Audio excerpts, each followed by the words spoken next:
दोस्तों, वेकेशन का समय चल रहा है और आज मुझे इच्छा हुई कि मैं आपको एक कहानी सुनाऊं। ऐसी कहानी जिसमें से आपको भी कुछ बोध मिले, कुछ सीखने को मिले। आज मैं कहानी कहूँगा। कहानी का शीर्षक है बुद्धि का सौदागर। बड़ी अच्छी कहानी है विद्यार्थी मित्रों, अगर आप सुनेंगे तो बड़ा मज़ा आएगा। एक लड़का था, उस लड़के के माता पिता चल बसे। जितनी उम्र उसने माता पिता के साथ गुजारी थी, उसने किशोरावस्था में पिता के पास से थोड़ा कुछ सीख लिया था। वह सोचता रहा कि क्या करूं मैं अब, क्योंकि घर का अपना खुद का गुजारा करने के लिए कुछ तो आजीविका का साधन चाहिए। पिता तो मजदूरी करते थे, लेकिन फिर भी पिताजी से कुछ सीख प्राप्त की थी, तो उसने सोचा कि कुछ न कुछ मैं कर लूँगा। एक दिन उसको विचार आया कि मैं शहर में चला जाऊं। शहर में गया। शहर में जाकर उसने एक छोटी सी दुकान किराए पर ले ली। अब मार्केट में छोटी सी दुकान किराए पर तो मिल गई, लेकिन वहाँ करे क्या। उसने सोचा कि कुछ ऐसा करूं जो दूसरे से कुछ नया ही हो। और उसने तो बोर्ड लगाया, दुकान पर बोर्ड लगा दिया कि बुद्धि का सौदागर, यहाँ बुद्धि बिकती है। बुद्धि का सौदागर, यहाँ बुद्धि बिकती है। बड़ा अजीब सा लोगों को लगा।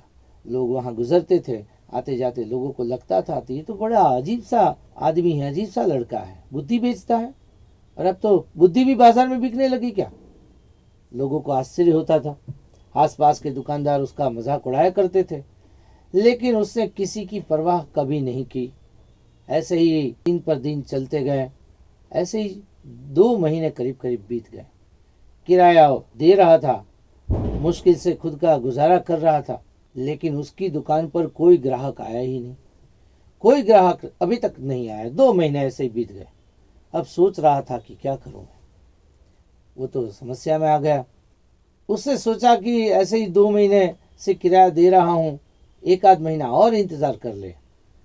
3 महीने हो गुजर गए, फिर भी कोई ग्राहक नहीं आया। बुद्धि खरीदने के लिए कोई ग्राहक आया ही नहीं। अब कोई फल की दुकान होती है, किराने की दुकान होती है, कोई चीज़ों की दुकान होती है, कपड़े की दुकान होती है, ये तो बुद्धि की दुकान। कैसा विचित्र है, आश्चर्य की बात है। अब उसको तो कुछ नया करना था, इससे उसने तो बस अपने मन की बात सुनी।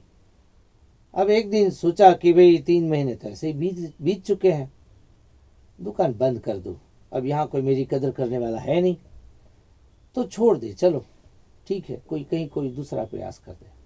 लेकिन जब उस ये विचार किया, आखिरी दिन था कि आज दुकान का आखिरी दिन है, उतने में उस नगर का एक शाहूकार आदमी था। उस शाहूकार आदमी का मूर्ख बेटा वहां से गुजरा। उससे बोर्ड पड़ा कि बुद्धि का सौदागर, यहाँ बुद्धि बिकती है। पता नहीं ये क्या होगा, पता नहीं यहाँ क्या मिलता होगा। बुद्धि बिकती है, बुद्धि होती क्या है।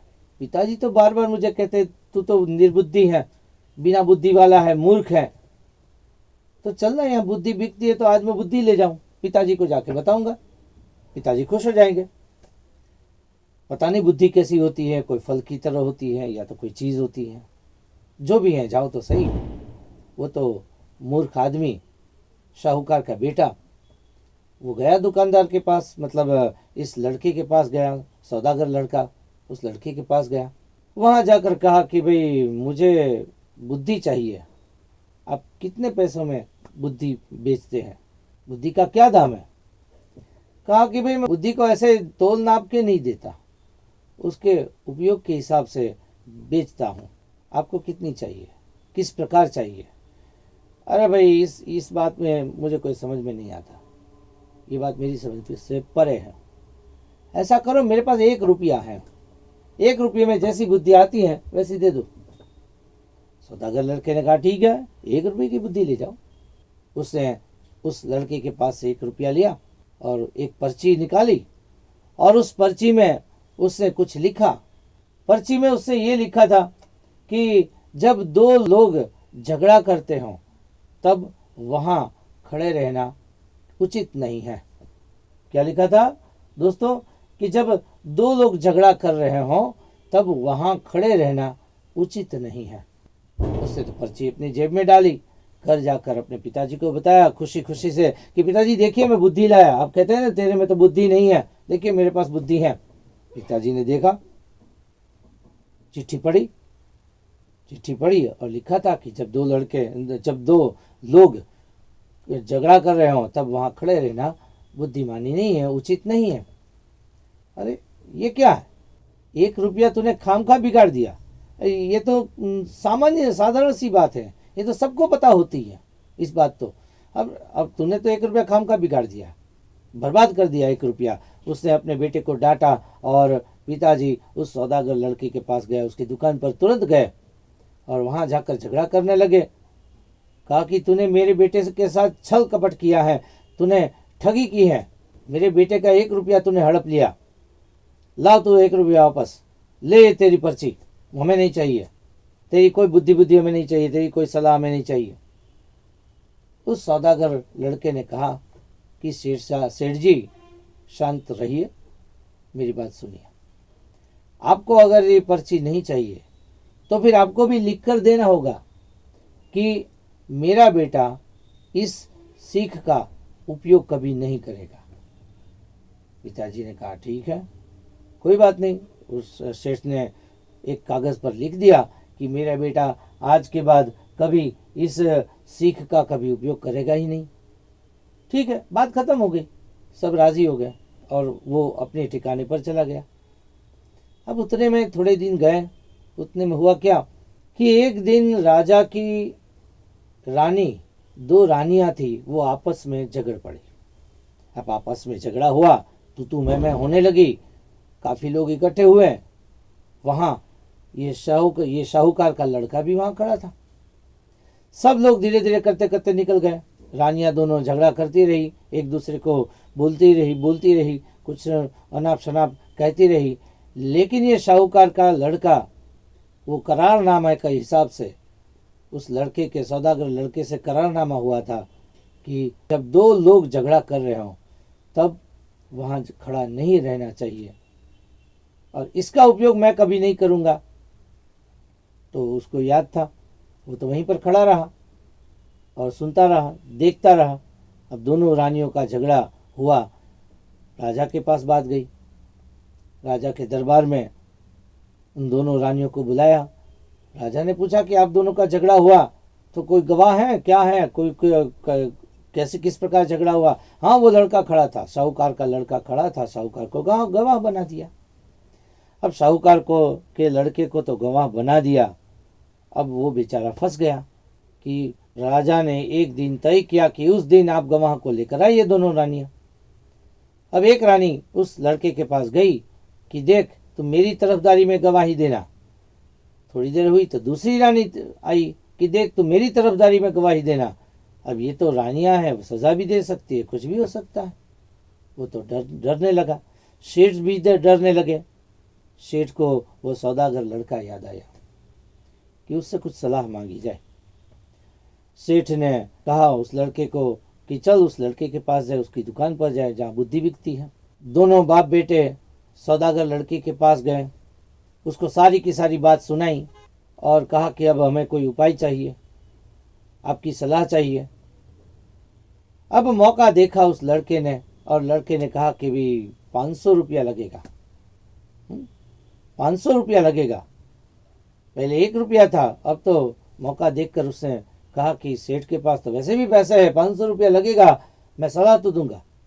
सेठ ने जेब से 500 रुपये निकाले और दिए कि हाँ ठीक है, कोई बात नहीं, लेकिन तुम कुछ उपाय सोचो और हमें सलाह ऐसी दो ताकि हम इसमें से निकल जाएं। आगे ठीक है। उस सौदागर लड़के ने दोनों बाप बेटे को कहा कि जब इसको दरबार में गवाही के रूप में बुलाया जाए तब मूर्खों की भांति बेवकूफ की तरह व्यवहार करना। ठीक है, जब गवाही के लिए राज दरबार में बुलाया जाए तब बेवकूफ की तरह व्यवहार करना। ठीक है, इसकी सलाह ध्यान में रखकर दोनों बाप बेटे चले गए। दूसरे दिन राजा के दरबार में हाजिर होना था। राजा ने दोनों रानियों के बारे में पूछा इसको कि भाई क्या कह रहे हो, तुम गवाही दो, सच क्या है झूठ क्या है। इस लड़के ने बेवकूफ़ी की तरह बिल्कुल मूर्ख की तरह व्यवहार किया। राजा ने सोचा ये तो बड़ा मूर्ख है वैसा भी, और उसको निकाल दिया दरबार से, भाई जा जा, इसकी गवाही नहीं चलेगी, ये मूर्ख है, बेवकूफ़ है। और वो उस केस में से निकल गया। सेठ ने उस सौदागर लड़के का बड़ा आभार माना कि भाई तेरी सलाह बिल्कुल काम की है और तू सच्चा बुद्धि का सौदागर ही है। अब इसी प्रकार की बात गांव में, शहर में 2-3 बार हो चुकी। सौदागर लड़के से लोग बुद्धि लेने आते थे, मतलब सलाह लेने आते थे, और ये सही सलाह देकर लोगों को बचा भी लेता था।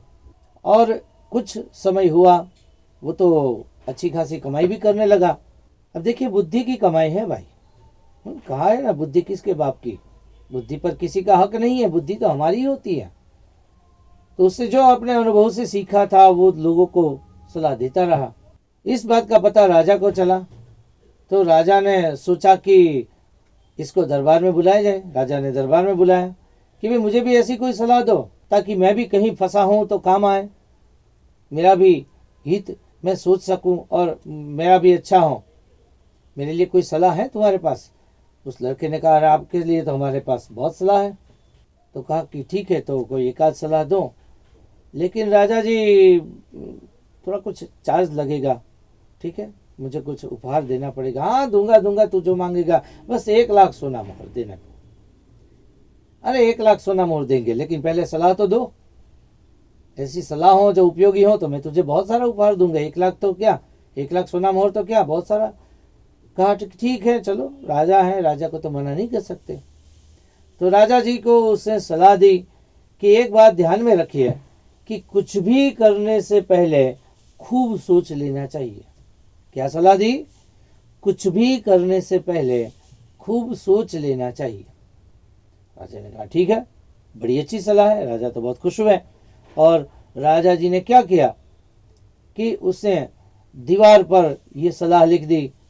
दीवार पर, कमरे की दीवार पर, रसोई घर की दीवार पर, हर जगह पर यह सलाह लिख दी। अपने तकिए पर, गिलाफ पर, हर जगह, अपने बर्तनों पर भी यह सलाह लिख दी कि कुछ भी काम करने से पहले सोच लो। और उसने हर जगह ये सलाह बस ध्यान में रख ली। कुछ दिन हुए, राजा जी बीमार हुए। राजा जी बीमार हुए, उनकी दवाइयाँ चल रही थी, वैद्य दवाई दे रहे थे। तो उनके मंत्री जी के मन में थोड़ा पाप जगा, गलत विचार जगा कि राजा जी बीमार हैं, और अगर उनको दवाई के साथ मैं उनको जहर पिला दूं तो राजा जी मर जाएंगे और सारा शासन मेरा हो जाएगा। मंत्री जी का ये पाप मंत्री जी पेट में रखकर राजा जी को एक दिन दवाई पिलाने गए। दवाई पिलाने गए तो राजा जी की दवाई में जहर मिलाया हुआ था। राजा जी को तो पता नहीं था, मंत्री को जरूर पता था। राजा जी ने दवाई का गिलास हाथ में लिया, लेकिन उस बर्तन पर लिखा था, उसकी सलाह लिखी थी कि कुछ भी करने से पहले खूब सोच लेना चाहिए। राजा जी ने का ध्यान उस सलाह पर गया, और राजा जी ने वो बर्तन पर पढ़ते पढ़ते पढ़ते सोच में पड़ गए कि क्या करूं, मैं ये दवाई पी लूं या ना पी लूं, अभी सोचूं क्या करूं। थोड़ी देर राजा जी ऐसे ही दवाई को देखते रहे, बर्तन को देखते रहे, मंत्री के सामने देखते रहे, इधर उधर देखते रहे, और सोच में पड़ गए। अब राजा जी थोड़ी देर इसी प्रकार सोच में पड़ते रहे, सोच विचार करते रहे, तो मंत्री जी को लगा कि जरूर राजा जी को कोई शक हो गया, हमारे षड्यंत्र का जरूर राजा जी को पता चल गया। इसलिए भलाई इसी में है कि राजा जी की माफी मांग ले। तो तुरंत राजा जी के पैर में पड़ गया कि राजा जी हमें माफ कर दीजिए, हमारी गलती हो गई, हमने षड्यंत्र रचाया, हमें माफ कर दी, दूसरी बार ऐसा कभी नहीं करेंगे। राजा जी ने कहा क्या है? नहीं नहीं, आपको सब पता है, आप जानते हैं, लेकिन आप हमारी कसौटी कर रहे हैं, हमें माफ कर दीजिए, हमने इसमें जहर मिलाया हुआ है आपको मारने के लिए, ये हमारा षड्यंत्र था।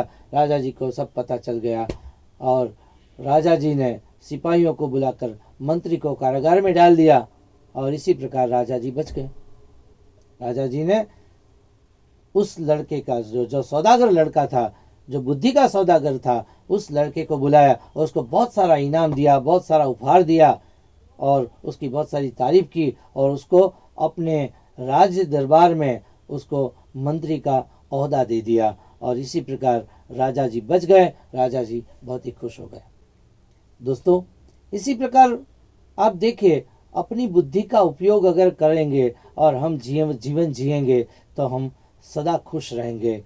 दोस्तों, मैं आशा करता हूं कि आपको ये कहानी अच्छी लगी होगी और आप भी अपने जीवन में ये कहानी उतारेंगे और खुश रहेंगे। धन्यवाद।